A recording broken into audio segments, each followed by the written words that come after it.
ശംഖുപുഷ്പം കണ്ണെഴുതുമ്പോൾ ശകുന്തളയെ നിന്നെ ഓർമ്മ വരുമെന്ന മനോഹരമായ ഗാനം ദേവരാജൻ മാഷ് ചിട്ടപ്പെടുത്തി യേശുദാസ് ആലപിച്ചതാണ്.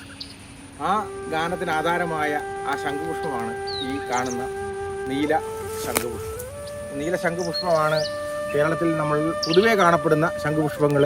ശരിക്കും നീല ശംഖുപുഷ്പമാണ്. വെള്ളയുണ്ട്, വെള്ള എന്നാലും അധികമായി കേരളത്തിൽ കണ്ടുവരുന്നത് നീല ശംഖുപുഷ്പമാണ്. ശംഖുപുഷ്പം കൊണ്ടുണ്ടാക്കുന്ന നീലച്ചായ ഇന്ന് വലിയ പ്രശസ്തി നേടിയിട്ടുണ്ട്. സോഷ്യൽ മീഡിയയിൽ എവിടെ നോക്കിയാലും നമുക്ക് ഈ നീലച്ചായയെ പറ്റിയുള്ള ഗുണഗണങ്ങളും അതിൻ്റെ പ്രത്യേകതകളും അത് ഉണ്ടാക്കുന്നത് ഇങ്ങനെയുള്ള പ്രത്യേകതകളെല്ലാം ഇന്ന് നമുക്ക് ധാരാളമായി നമ്മുടെ യൂട്യൂബിലൂടെയും മറ്റ് സോഷ്യൽ മീഡിയയിൽ കാണാൻ പറ്റുന്നുണ്ട്.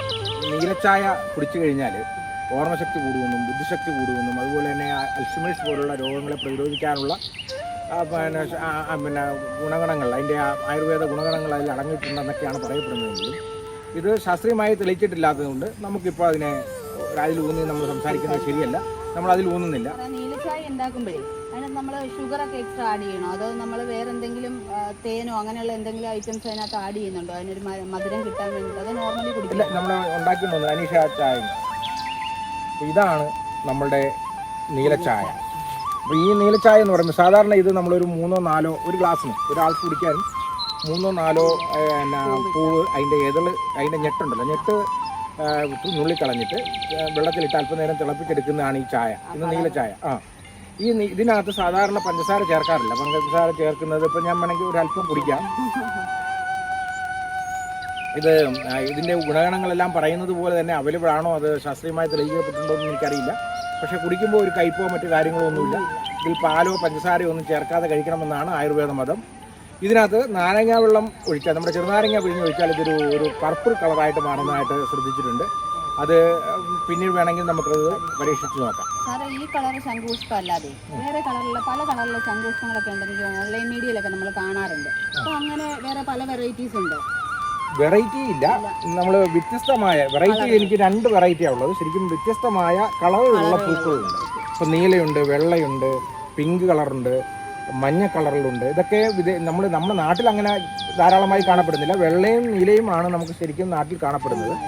അപ്പോൾ അത് നമുക്കിവിടെ തന്നെ ഉണ്ട്. നമ്മുടെ പല കളറും നമുക്ക് വാങ്ങുമ്പോൾ തന്നെ അവൈലബിൾ ആണ്, നമുക്കത് കാണാം. പിന്നെ ഞാനത് പറയാൻ വിട്ടുപോയി, ഇതാണ് അതിൻ്റെ കാ കേട്ടോ. ഇതാണ് ശംഖുപുഷ്പത്തിൻ്റെ പയർ. ഈ പയർ ഇതിന് ഇംഗ്ലീഷിൽ ഒരു പി എന്ന് കൂട്ടിയിട്ടുള്ള ഒരു പേരും കൂടി ഉണ്ട്, ഞാൻ വിട്ടുപോയി.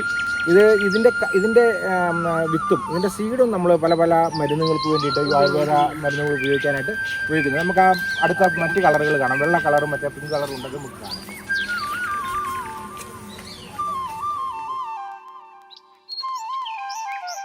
മറ്റേ ആ പയറിൻ്റെ പേര് പറഞ്ഞു, നമ്മുടെ ശംഖുപുഷ്പത്തിൻ്റെ പയറിൻ്റെ വിത്തിൻ്റെ പേര് മറന്നു പോയെന്ന് പറഞ്ഞല്ലോ. അത് ബട്ടർഫ്ലൈ പീ എന്നാണ് അതിന് പറയുന്നത്. വേറെയും പല രീതിയിൽ പല ഇംഗ്ലീഷ് നെയിമുകളുണ്ട് അതിന്. എങ്കിലും ഇതാണ് നമ്മുടെ പിങ്ക് കളറിലുള്ള ശംഖുപുഷ്പം. ഇനി അടുത്ത വെള്ളയുണ്ട്, നമുക്ക് അപ്പുറത്തുണ്ട്. വെള്ള പോയി കാണാം. ഇതാണ് വെള്ള ശംഖുപുഷ്പം. ഇത് വെള്ള നീല നിറത്തിൻ്റെ അതേ സ്പീഷീസ് തന്നെയാണ്, കളർ മാത്രമാണ് വ്യത്യാസം. പയർ അതിൻ്റെ പീ ആണെങ്കിലും പയറാണെങ്കിലും അതിൻ്റെ ചെടിയാണെങ്കിലും എല്ലാം ഈ തീരെ ചെറിയ ഈ ചെടി തന്നെയാണ് നമ്മുടെ നീല ശംഖുപുഷ്പത്തിലുള്ളത്. വെള്ള ശംഖുപുഷ്പത്തിൻ്റെ അതേ ചെടി തന്നെയാണ്. നമുക്ക് ഇതിൻ്റെ പല സാധനങ്ങളുണ്ട്. ഇപ്പം ശംഖുപുഷ്പത്തിൽ തന്നെ വലിയ മരങ്ങളുണ്ട്. പിന്നെ മരം കണ്ടിട്ടില്ല? നമുക്കിവിടെ ഉണ്ടല്ലോ, മാങ്ങുംപ്രസിലുണ്ട്. ഇതുവരെ കണ്ടിട്ടില്ല ഇത്ര നാളായിട്ടും.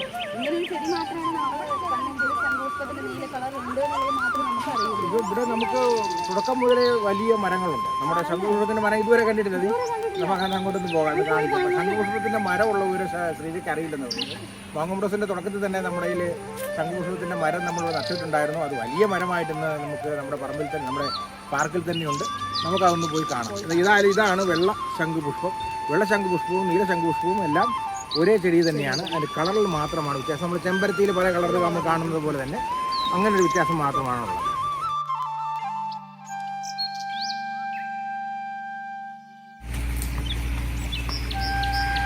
ഇതെന്താണെന്ന് മനസ്സിലായോ? ഇതാണ് നമ്മുടെ ഗുരുദേവൻ ജനിച്ച വീട്. ചെമ്പഴത്തിയിലാണ്. ചെമ്പഴത്തിയിലെ ഗുരുദേവൻ ജനിച്ച വീടിൻ്റെ മാതൃകയിലാണ് ഉണ്ടാക്കുന്നത്. ഇതിൻ്റെ ആ രൂപം, ഇതിൻ്റെ മേൽക്കൂരയും എല്ലാം ആ രീതി തന്നെയാണ്. അങ്ങനെ ആ രൂപത്തിൽ ഒരു പ്രതിഷ്ഠ, ഗുരുദേവന് വേണ്ടി ഒരു പ്രതിഷ്ഠയാണ് മാങ്ങുംപ്രസ് നമ്മളിവിടെ ഉണ്ടാക്കിയിരിക്കുന്നത്. ഇത് ഗുരുദേവൻ ഇങ്ങനെ അരപ്ലേസ് നമ്മുടെ നാട്ടിലൊക്കെ പറയുന്ന അരപ്ലേസ് എന്നാണ് ശരിക്കും. അരത്തിണ്ണയെന്നൊക്കെ പറയാറുണ്ട്. അങ്ങനെ അരത്തിണ്ണയിലിരുന്ന് നമ്മുടെ ഗുരുദേവൻ്റെ ശിഷ്യന്മാർക്ക് ബ്ലാസ് പ്രതിഷ്ഠയെപ്പറ്റി പറഞ്ഞു കൊടുക്കുന്ന ഒരു സീനാണ് നമ്മളിവിടെ പ്രതിഷ്ഠിച്ചിരിക്കുന്നത്. ഇതിനകത്ത് ഗുരുദേവൻ്റെ റൂമാണ്, ഒറ്റമുറി വീടായിരുന്നു അത്. ആ വീടിനകത്ത് ഗുരുദേവൻ കടന്ന കയർകട്ടിൽ, അതുപോലെ തന്നെ ഗുരുദേവൻ ഇരുന്ന കയർ കൊണ്ടുണ്ടാക്കിയ തടിയും കയറും കൊണ്ടുണ്ടാക്കിയ കസേര, ഇതെല്ലാം ഇവിടെ നമ്മൾ ഡെമോൺസ്ട്രേഷൻ രീതിയിൽ വെച്ചിട്ടുണ്ട്. അപ്പോൾ ഗുരുദേവനെ ഇവിടെ വരുന്നവർ കേരളത്തിൻ്റെ ഭാഗമാണ്, കേരളത്തിൻ്റെ മിനിയേച്ചറാണ് മാങ്കോമോട്ടോസ്. അതുകൊണ്ട് തന്നെ കേരളത്തിൻ്റെ ഏറ്റവും പ്രധാനപ്പെട്ട ഒരു ഐക്കണാണ് ഗുരുദേവൻ. അപ്പോൾ ഗുരുദേവൻ ഇല്ലാത്ത ഒരു മാങ്കോമോട്ടോസിനെ പറ്റി എനിക്ക് ചിന്തിക്കാൻ പോലും കഴിയില്ല. കാരണം കേരളം ഗുരുദേവനില്ലാതെ പൂർണ്ണമായി ഉരുത്തിരിയപ്പെടില്ല. അപ്പോൾ നമുക്കിനി ശംഖുപുഷ്പത്തിൻ്റെ മരം കാണാം. ശ്രീജ, ഇതാണ് ശംഖുപുഷ്പത്തിൻ്റെ മരം. ഇത് കണ്ടോ, ഇത്ര വ്യാപകമല്ല, എന്ത് വലുപ്പമുള്ള മരമാണെന്ന് നോക്കി. ഇത് ഞാൻ കണ്ടിട്ടുണ്ട്. പക്ഷേ ഉണ്ടല്ലോ, ഇതിലിങ്ങനെ ഇതാണ് ശംഖുപുഷ്പത്തിന്റെ മരം എന്നുള്ളതിനെ കുറിച്ചുള്ള ഒരു ഐഡിയ നമുക്കില്ല. പലരും വന്ന് കാണുകയും ഇതെന്താണെന്ന് അത്ഭുതത്തോടെ നോക്കിയിട്ട് പോകാറൊക്കെ ഉണ്ട്. അപ്പൊ ഇതാണ് നമുക്ക് ഇതിന്റെ മരം കണ്ടിട്ട്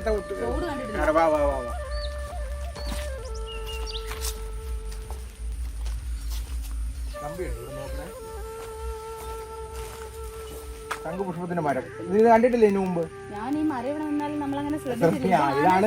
എനിക്ക് തോന്നുന്നത് കേരളത്തില് ഇത്രയും വലിപ്പമുള്ള ഒരു ശംഖുപുഷ്പത്തിന്റെ മരം മറ്റെവിടെയും ഉണ്ടെന്ന് എനിക്ക് തോന്നുന്നില്ല. മാങ്ങോമോട്ടോസ് തന്നെ ഇപ്പോഴത്തെ അവസ്ഥ മുന്നോട്ടിപ്പോൾ വെച്ചിട്ടുള്ളവർക്കൊക്കെ ചിലപ്പോൾ അത് വലുതായി, അടുത്ത വർഷങ്ങളിലൊക്കെ ചിലപ്പോൾ വലുതായി വന്നേക്കാം. എങ്കിലും ഇത് എന്താ പറയുക, ഒരുപാട് ആൾക്കാർക്ക് വേണമെങ്കിൽ കയറിയിരിക്കാൻ മാത്രം വലിപ്പമുണ്ട്. വീഡിയോയിൽ എങ്ങനെയാണ് അത് കാണപ്പെടുന്നതെന്ന് എനിക്കറിയില്ല. അപ്പം ശ്രീജയ്ക്ക് ഒന്ന് കയറാമോ ഇതിൻ്റെ മുകളിലേക്ക്? ശ്രീജ കയറുന്ന കണ്ടോളൂ. ശ്രീജ മരത്തെ കയറുന്ന ചെറുപ്പത്തിലൊക്കെ മരത്തെ കയറിയിട്ടുണ്ടോ ശ്രീജ? എന്നാ കയറിക്കും.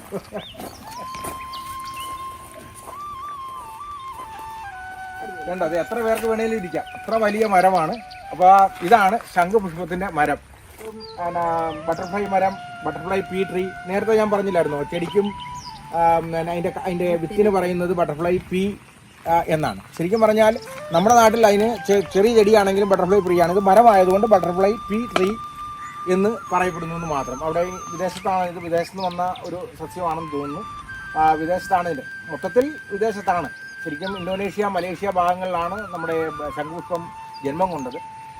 ഇന്ത്യയിൽ നിന്നും കട്ടായിപ്പോയി, അതായത് ഇപ്പോൾ ആഫ്രിക്ക രണ്ടായി പിളരുന്നത് പോലെ പണ്ട് യുഗങ്ങൾക്ക് മുമ്പ് ഇന്ത്യ രണ്ടായി പിളർന്ന് ഉള്ള 2-3 കഷ്ണങ്ങളാണ് ഈ മലേഷ്യ, ഇന്തോനേഷ്യ എന്നൊക്കെ പറയുന്നത് കൊണ്ട് വേണമെങ്കിൽ നമുക്ക് ഇന്ത്യൻ ഒരു സ്പീഷീസ് ആണെന്ന് വേണമെങ്കിൽ പറയാം ഇത്. എങ്കിലും ഇപ്പോഴത്തെ അവസ്ഥ വെച്ച് പറഞ്ഞാൽ ഇന്തോനേഷ്യ, മലേഷ്യ പോലുള്ള സ്ഥലങ്ങളിലാണ് ശംഖുപുഷ്പത്തിൻ്റെ ജന്മദേശം. ശ്രീജ, പിന്നെ ഇതേ കേരളത്തിന് വെളിയിൽ, നമ്മുടെ സംസ്ഥാനത്തിന് വെളിയിൽ മൊത്തത്തിൽ പൊതുവെ അപരാജിത എന്ന പേരിലാണ് ശംഖുപുഷ്പം അറിയപ്പെടുന്നത്. പിന്നെ ഇതിന് ഏറ്റവും പ്രധാനമായി പറയപ്പെടുന്നത് നമ്മുടെ മൂർക്കൻ പാമ്പിൻ്റെ, കരിമൂർക്കൻ്റെ വിഷത്തെ പോലും നിർവീര്യമാക്കാൻ മാത്രം ശക്തിയുള്ള ഒരു ഔഷധ ചെടിയാണ് ഇതെന്നൊക്കെയാണ് പറയപ്പെടുന്നത്. അതിൻ്റെ ശാസ്ത്രീയമായ കാര്യങ്ങളിലേക്ക് ഞാൻ കടക്കുന്നില്ല, കാരണം എനിക്കതിനെപ്പറ്റി വ്യക്തതയില്ല. എങ്കിലും പറയപ്പെടുന്ന കാര്യങ്ങളെ നമ്മൾ പറയുന്നതേ ഉള്ളൂ. അതുപോലെ ശ്രീയും പലതും കേട്ടിട്ടുണ്ടാവും. അതിന്റെ വേരെടുത്തിട്ട് വെണ്ണയിലൊക്കെ അരച്ചിട്ട് കുട്ടികൾക്കൊക്കെ കൊടുത്തു കഴിഞ്ഞാൽ ബുദ്ധിശക്തിയും ധാരണാശക്തിയൊക്കെ കുട്ടികൾക്ക് പഠിക്കുന്ന കുട്ടികൾക്കൊക്കെ ഇങ്ങനെ കൊടുക്കുന്നതായിട്ട് ഞാനും കേട്ടിട്ടുണ്ട്.